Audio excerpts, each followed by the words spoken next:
Third year Hindi साहित्य के second प्रश्न पत्र में निबंध साहित्य का मूल्य की आज हम चर्चा करेंगे।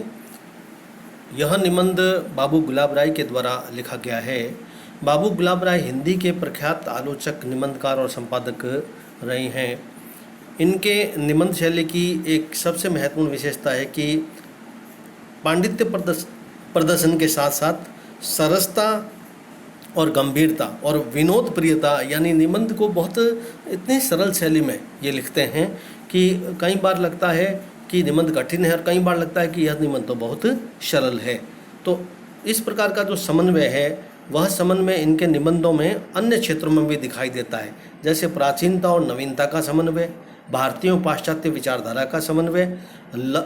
जो ललित निबंधों की परंपरा एक प्रकार से बाबू गुलाब राय के द्वारा शुरू की गई थी, जिसको आगे चलकर अन्य निबंधकारों ने उसको आगे बढ़ाया, यानी अपनी बात, गंभीर बात को भी सरल और सहज और रोचक तरीके से जो प्रस्तुत की जाती है वह ललित निबंध की श्रेणी में आते हुए निबंध।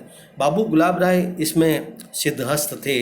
इनके निबंध जो संग्रह हैं उनमें ठलुआ कलब, मेरी असफलताएं, कुछ गहरे कुछ उथले आदि प्रमुख उनके निबंध संग्रह हैं। लेकिन इनकी ख्याति एक प्रख्यात आलोचक के रूप में भी रही है। इनका मुख्य जो ध्यान है वह काव्य शास्त्र आलोचना के क्षेत्र में भी रहा है, जिसमें उन्होंने नवरस, सिद्धांत और अध्ययन, काव्य के रूप आदि कृतियों का सृजन किया था।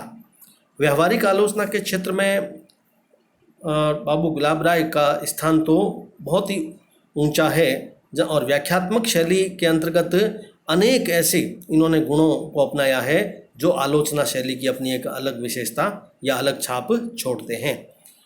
पाठ्य पुस्तक में प्रस्तुत निबंध साहित्य का मूल्य क्या है, मूल्य शब्द को उन्होंने अर्थशास्त्र से जोड़ते हुए और साहित्य से जोड़ते हुए, मानव जीवन से संबंधित उसको जोड़ते हुए उसको स्थापित किया है। पहले आप इसको वाचन कर लें। साधारण बोलचाल की भाषा में मूल्य शब्द का संबंध मोल भाव या क्रय विक्रय की मनोवृत्ति से है। उस शब्द के सुनते ही वर्तुलाकार रजत खंडों में, जिनका प्रत्यक्ष दर्शन आजकल कुछ दुर्लभ हो गया है, या उनके प्रतीक शब्दों से मुद्राओं का आकर्षक रूप सामने आ जाता है। अंग्रेजी भाषा में वैल्यू शब्द का अर्थ हिंदी की अपेक्षा अधिक व्यापक है, किंतु वहाँ भी यह आर्थिक व्यंजना से निर्मुक्त नहीं हुआ और शायद इसी कारण वे विशुद्ध कलावादी कला को सब मूल्यों से परे मानते हैं। साहित्य के साथ मूल्य शब्द जुड़ा हुआ देखकर चौंक उठते हैं और कभी कभी प्रभु ईसा मसीह से आवेश में आकर कहने लगते हैं कि तुम लोगों ने साहित्य जैसे पावन देव मंदिर को क्रय विक्रय की हाट बनाकर रख दिया। शायद ऐसी ही आपत्तियों से बचने के लिए भारतीय समीक्षा शास्त्र में प्रयोजन शब्द का व्यवहार हुआ, और प्रयोजन शब्द यद्यपि पर्याप्त रूपेण विस्तार है, आर्थिक व्यंजना से मुक्त भी है, तथापि वह मूल्य का ही आंतरिक रूप है जो मूल्य वस्तु के निर्माण के पश्चात मिलता है। कलावादी तो मूल्य और प्रयोजन दोनों के ही विरोधी हैं। इस निबंध के इस प्रारंभिक अवतरण में बाबू गुलाब राय ने सबसे पहले तो मूल्य शब्द के अर्थ को स्पष्ट किया है। मूल्य शब्द का अर्थ सामान्य रूप से एक जो बाजार में मोल भाव की जो चीज़ होती है या वस्तु होती है या क्रय विक्रय की जो मनोवृत्ति होती है उससे जुड़ा हुआ है, इसलिए इसमें आर्थिक पक्ष अधिक जुड़ा हुआ है। तो लेखक ने यही कहा कि आपने जब साहित्य का मूल्य शब्द का जब हम अर्थ प्रयोग में लाते हैं तो ईसा मसीह भी उस साहित्यकारों पर या ऐसे समीक्षकों पर वे एक प्रकार से चिढ़ते हैं कि आपने साहित्य जैसे शब्द को भी, वह तो एक पावन मंदिर के समान है साहित्य, तो उसको भी एक बाजार की वस्तु बना दिया। यदि हम साहित्य को मूल्यों के साथ जोड़ेंगे तो मूल्य शब्द का वैसे बहुत व्यापक अर्थ है, लेकिन तो अभिधा अर्थ में हम देखें तो यह शब्द मूल रूप से जो क्रय विक्रय की वस्तु या मोल भाव के लिए प्रयोग में लाया जाता है। इसी कारण से हमारे भारतीय समीक्षा सिद्धांतों ने, बाबू गुलाब राय जी ने कहा कि यह मूल्य शब्द का प्रयोग न लेकर प्रयोजन शब्द का प्रयोग में लेते हैं साहित्य के लिए। अर्थात हमारे यहाँ यह कहा जाता है कि साहित्य का प्रयोजन क्या है। मूल रूप से अगर देखा जाए तो उन्होंने कहा कि आंतरिक भावना तो वही है कि प्रयोजन में भी जो मूल्य शब्द में है थोड़ा बहुत केवल अंतर है, तो वह केवल हमारे मन का है कि एक मूल्य का आंतरिक रूप है तो दूसरी वस्तु के निर्माण के पश्चात का रूप है। शब्द वही है, प्रयोजन भी किसी उद्देश्य को लेकर के कोई कार्य किया जाता है, चाहे वह यश के लिए हो, चाहे अर्थ के लिए हो, चाहे वह धन प्राप्ति किसी चीज़ के लिए हो या प्रसिद्ध अन्य चीज़ों के लिए या लोक के कल्याण के लिए, तो बात वही है। तो और कलावादी जो लोग होते हैं जैसे कलावादी का मतलब है कि जो व्यक्ति जो साहित्य को गंभीर मर्मज्ञ होते हैं, वे लोग मूल्य और प्रयोजन दोनों का ही विरोध करते हैं। ऐसे कलावादियों के क्षोभ की निवृत्ति के अर्थ हमको मूल्य शब्द के अर्थ पर विचार कर लेना आवश्यक हो जाता है।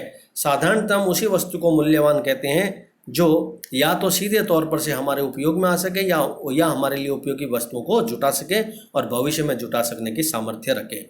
लेखक ने कहा है कि कोई भी जो सब मूल्य शब्द है वह साधारण रूप से सीधे रूप में हमारे लिए एक जुड़ा हुआ है कि वह हमारे लिए कोई वस्तु कितनी उपयोगी है कितनी अनुपयोगी है।